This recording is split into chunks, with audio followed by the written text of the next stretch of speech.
में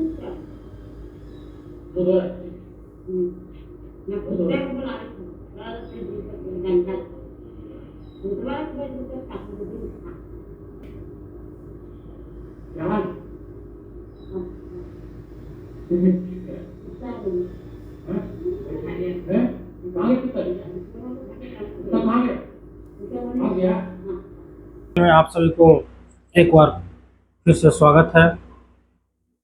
आज एक फिर से नए केस से लेकर के आया हूँ। केस ये है कि ज़्यादातर जो बच्चे होते हैं, यानी जन्म के बाद जो बच्चे होते हैं, जन्म के न्यूनेटल बच्चे, जन्म के 1 महीने 10 दिन 15 दिन के बाद से लेकर के जब तक बच्चे सही से बोल नहीं पाते हैं, तब तक एक कॉमन कंप्लेन होता है आजकल के गार्जियन को कि बच्चा सर बहुत रोता है। क्यों रोता है ये पता नहीं, बच्चा रोता सर बहुत ज़्यादा है। इतना रोता है कि पूरे फैमिली का नींद हराम हो गया, यानी सो नहीं पाता रात में। दिन भर बच्चा को पूरे फैमिली गोद में लेकर इधर उधर टहलते रहते, फिर भी चुप नहीं होता है। इतना ही नहीं, बच्चा के रोने की आवाज़ से इतना मासूमियत से रोता है कि बच्चे के घर के आसपास के लोग उस बच्चे की रोने की वजह से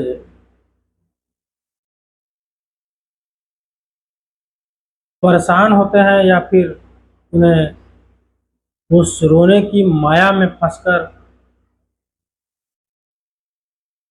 वो जिनके बच्चे होते हैं उन्हें बताते हैं कि आप इन्हें बच्चे को इलाज क्यों नहीं कराते। तो ऐसे ही केस है एक बच्चा का, जो जन्म के 2 मंथ के बाद से हर 10 दिन 15 दिन 1 मंथ पे बच्चा इतना रोता था, लगातार रोने का मतलब है कि लगातार रोना शुरू किया तो 2 3 4 दिन तक लगातार रोते रहता था। खाना पीना सोना तो आराम ही करता था। बच्चा का परिवार, बच्चा का माता पिता, दादा दादी, नाना नानी को जब दर्द होता था, या अब किसके वजह से होता था एक्चुअली पता नहीं, लेकिन जो बच्चे का अटेंडेंट ने बताया कि सर इतना रोता है, कुछ भी कर लीजिए, कुछ भी दे लीजिए, खिलौना, खेलने के लिए, खाने के लिए, टहला लीजिए, घुमा लीजिए, फुसला लीजिए, फिर भी बच्चा चुप होने का नाम लेता है। लगातार रोते रहता है, लगातार कहें तो 2-3 लगातार 2 दिन 3 दिन 4 दिन तक लगातार। हालांकि बच्चा का अटेंडेंट ने बताया कि सर बच्चा चुप तब होता है जब उसकी कान से आवाज आना शुरू होती है। जब कान से आवाज आना शुरू हो जाता है तो बच्चा ऑटोमेटिकली चुप हो जाता है। ये कॉमन कंप्लेन लेकर के आया था, पर ये आम बच्चे में भी देखा जाता है। कान से पस निकलना, कान के दर्द के कारण बच्चा का रोते रहना। हालांकि बच्चा और कर भी तो क्या सकता है। जो बच्चा जन्म लेने के 1 मंथ 2 मंथ या जब तक बच्चा पूर्ण रूप से बोल नहीं पाता है, तब तक रोने के सिवा तो उसके पास कोई रास्ता ही नहीं है। रो करके खाना मांगना, रो करके सोना, रो करके पेशाब करना, रो करके बाथरूम जाना, हर काम रो करके ही व्यक्त करना चाहता है बेचारा, दूसरा कोई ऑप्शन ही नहीं है।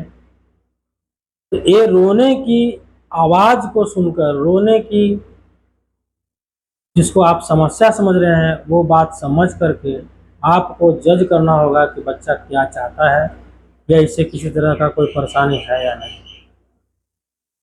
परेशान होकर के बच्चा को घुमाने से, बच्चा को खिलौना देने से, तरह तरह की याचनाएं करने से, बाबा लोग के पास जाने से बच्चा चुप नहीं होगा।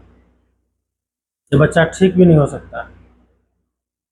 ठीक कैसे होगा? उसका बच्चा का रो रहा है, उसके लिए क्यों रो रहा है, वो बच्चा के अटेंडेंट, बच्चा को माता पिता, दादा दादी, नाना नानी को समझना होगा।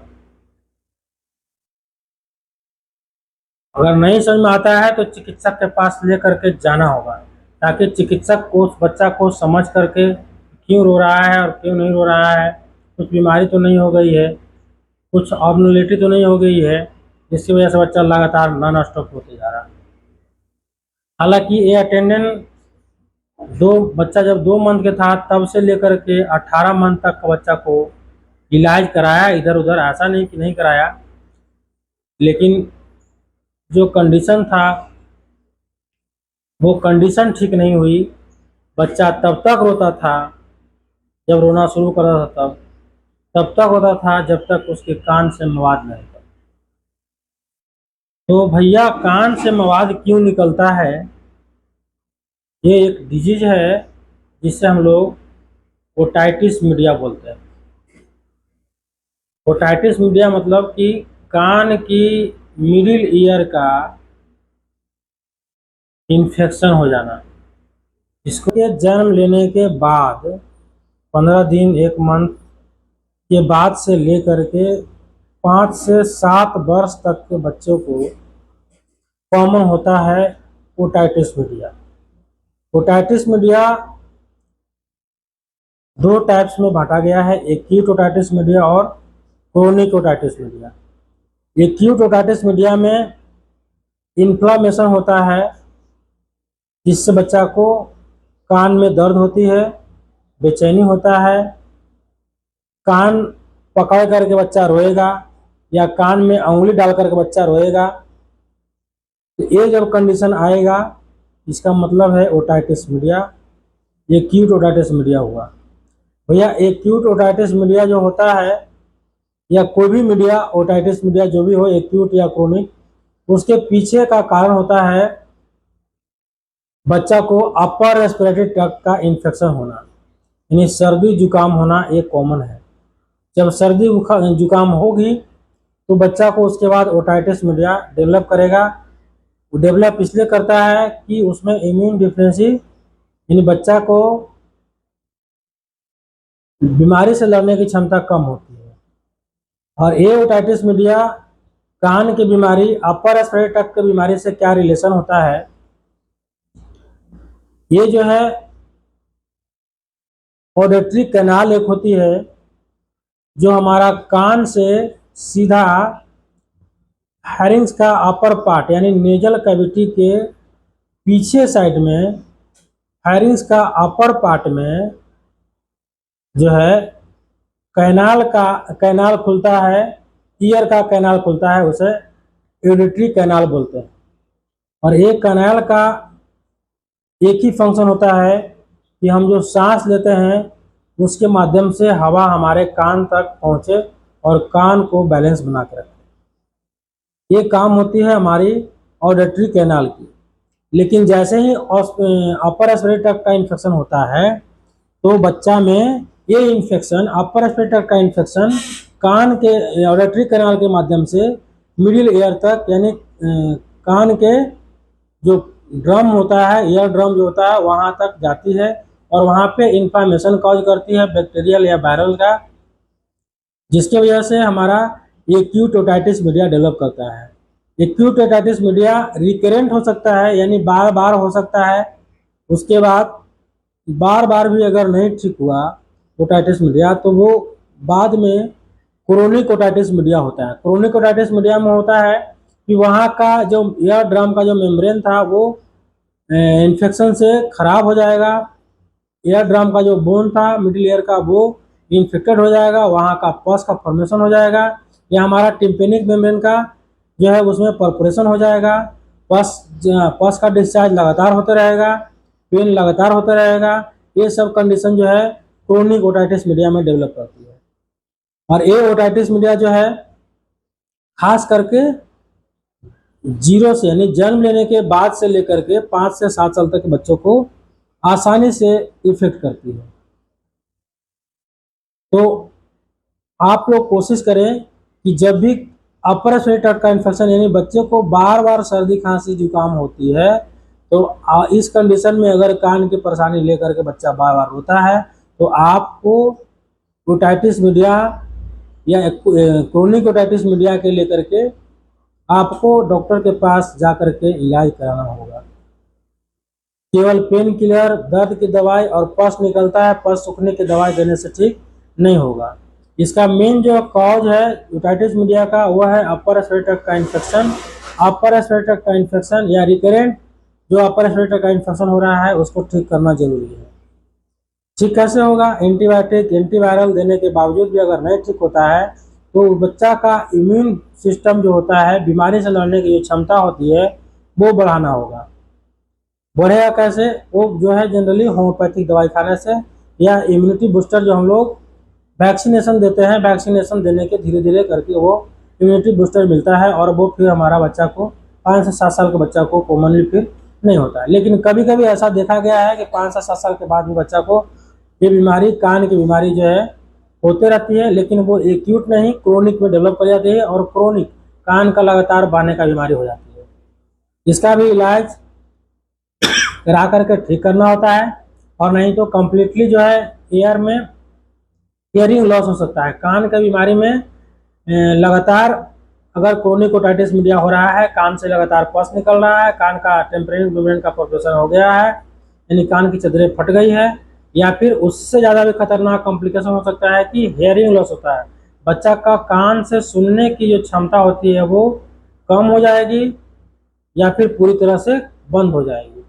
तो इन सब कॉम्प्लिकेशन से बचने के लिए आपको सतर्क रहना होगा। अपर रेस्पिरेटरी ट्रैक्ट का इन्फेक्शन को सतर्कता से इलाज कराना होगा और अपर रेस्पिरेटरी ट्रैक्ट का इन्फेक्शन अगर टाइम से नहीं ठीक की गई, रिकरेंसी नहीं ठीक की गई तो फिर आपको अपर रेस्पिरेटरी से कन्वर्ट होकर के आपको लोअर रेस्पिरेटरी ट्रैक्ट का इन्फेक्शन हो जाएगा, जिससे बच्चा को निमोनिया होता है, ब्रोंकाइटिस होता है, ब्रोंकोस्पाज्म होता है। तो ये सब कंडीशन भी ऑलरेडी अपर रेस्पिरेटरी ट्रैक्ट का इन्फेक्शन के बाद होती है। तो हम आज के लिए इतना ही, फिर आगे हम लोग एक नए केस के लेकर के मिलेंगे। हालांकि वो बच्चा को दवा देने के बाद रोना तो बंद किया ही, कुछ दिन तक उसे कान से पस निकलना बंद हो गया, कान से पस नहीं निकला, लेकिन फिर वो बीच में रिकरेंस कुछ दिन के बाद वो बच्चा लेकर के आया, बोला सर लगातार 2 दिन से बच्चा रो ही रहा है, चुप नहीं हो रहा है। फिर हमने कुछ टेस्ट टेकिंग की तो फिर मालूम चला कि बच्चा को आइसक्रीम खिलाया गया, आइसक्रीम खिलाया गया, उसके बाद सर्दी जुकाम हुआ और उसके बाद बच्चा को फिर से उसको कान का दर्द शुरू हुआ, जिसकी वजह से बच्चा 2 दिन से लगातार रो रहा था। फिर उसको मना किया गया कि भैया तुम बच्चा को ठंडे चीज़ से परहेज रखना है, जब तक परहेज नहीं करोगे तब तक बच्चा को रिकरेंट सर्दी जुकाम होगा और ओटाइटिस मीडिया डेवलप करेगा, बच्चा रोए। क्या दिक्कत हो गया था? कान बहा है। कान? हाँ। कितना दिन से बह रहा था? करीब हमरा लगे कि 6-7 महीना से बाहर। 6-7 महीना से? हाँ। है बच्चा किस साल के? कल के साल से कुछ बड़ हो रहा है, साल के आसपास? हाँ। नहीं, 1 साल। यही महीना जा रहा है कि 1-1.5 महीना। 1.5 महीना ज़्यादा हाँ। यानी 1 साल के आसपास का है। 6 महीना से 7 महीना से होगा कान बह रहा था। हाँ। और कोई दिक्कत होता था? ना। और कोई दिक्कत होता था? ना। खाली कान बहता था? हाँ। रोता था? हाँ। हाँ, बहुत दर्द देता है ना। हाँ। खूब रो रहा है, कुछ नहीं मानेगा, झाड़ फूक एकदम बहुत हो रोता था? हाँ। कितने दिन तक? ना कैसे 1-2 रोज। 2 दिन तक लगातार होता था? हाँ। चुप नहीं होता था? हाँ। 2 दिन तक ना, जब मारता है टीस मारता है, कान में दर्द बना के दर्द देता है ना, हाँ। तो रोने लिए एकदम स्टॉप कर दिया। हाँ। एकदम चुपे ना हो रहा। अच्छा, अब दवाई खाने के बाद? दवाई अभी तो खाना है, ठीक है। हाँ, वो अथिया दर्दिया कम जाएगा तो चुप हो जाएगा, खेलने अभी लगेगा। यहाँ से दवाई खाए हैं हाँ, तो अभी कितने दिन रोया? वो सब दवाइया बताइए। अच्छा, थोड़ा हमें दवाइयों बचता है सर। नहीं, हम वो नहीं पूछ रहे, हम पूछ रहे हैं कि दवाई यहाँ से खाया तो कितना दिन रोया बच्चा? ना रोए ना, ना, नहीं रोया। एक रोज। 1 दिन रोया? हाँ अच्छा, ओकरा बाद ठीक है। होगा ठीक है, अब नहीं होता है। ना कान काम खाना तो अभी कभी काल कभी काल निकलता है, हाँ। पहले ऐसा नहीं निकलता है ना। अच्छा ये अभी तो सूखा हुआ है। ना? अभी सूख गया। देखिए ना सर, क्या नाम है तुम्हारा रे? नहीं बोलेगी? ना बोलता नहीं होता है। सर्दी जुकाम होगा और ओटाइटिस मीडिया डेवलप करेगा, बच्चा रोएगा। तो रोने का लेकर के ऐसा नहीं कि बच्चा को रोने के लिए तो इलाज करना है कि बच्चा रो नहीं रहा है, रोते रह रहा है, चुप नहीं हो रहा है, इसका कोई इलाज नहीं है। रोने के पीछे बच्चा का कारण होता है कि उसे कुछ न कुछ परेशानी है, जिसे आप या आपके माता पिता, दादा दादी, नाना नानी समझ नहीं पा रहे हैं। वो समझने के लिए आपको चिकित्सक से मिलना होगा। चिकित्सक भी समझते हैं तो अच्छी बात है, उसे पूर्णतः ठीक करवाना होगा। जैसा चिकित्सक कहते हैं उसके हिसाब से मानना होगा। हालांकि ये बच्चा को हमने पहली बार जो दवा दी थी, जो रो रहा था कान में दर्द होने की वजह से, उसे दिया गया था कैमोमिला, और कैमोमिला देने के तुरंत बाद बच्चा जो है मुश्किल से 10 मिनट के बाद बच्चा बैठ करके चैम्बर के बाहर खेलना शुरू कर दिया था। लेकिन रिकरेंसी ठीक करने के लिए उन्होंने फिर से इलाज नहीं कराया, और रिकरेंसी उसको जो है अपर रेस्पिरेटरी का होते रहा, जो आइसक्रीम खाने के बाद हुआ था। फिर से दवा ले गया और फिर दवा लेने के बाद बच्चा पूर्णतः ठीक है, अभी तो उसे कोई दिक्कत नहीं है। धन्यवाद। ऐसे ही फिर नए वीडियो को लेकर के मिलेंगे हम लोग।